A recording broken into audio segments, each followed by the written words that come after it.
The Vorloke mode can intercept and follow a VOR radial or localizer course. The course selector sets the new course. The navigation radios send deviation and course data. The FCCs calculate roll commands to intercept and follow the course. And the autopilot obeys the roll commands. If autopilot A is engaged, the captain's course selector and the number 1 navigation receiver send VOR or localizer navigation data to FCC-A. If autopilot B is engaged, the first officer's course selector and number 2 navigation receiver send VOR or localizer navigation data to FCC-B. To use Vorloke, tune the navigation radio frequency in the standby window and then transfer the frequency to the active window.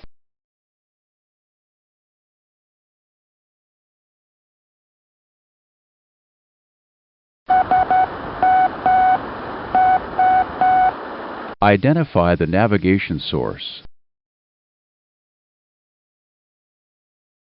Turn the course selector to set a course of 324 degrees. In this example, the B autopilot is engaged, so the first officer's course selector is used.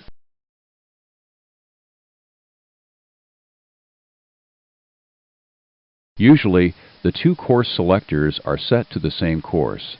In this example, the captain's course selector was set for you. Now, push the Vorloke switch.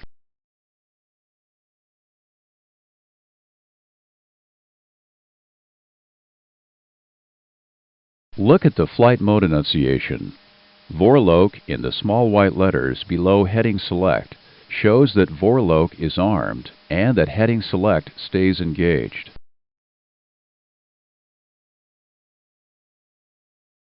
At course intercept, Vorloke replaces Heading Select as the engaged mode, and the airplane turns to follow the course. Usually, the heading is set to match the inbound course.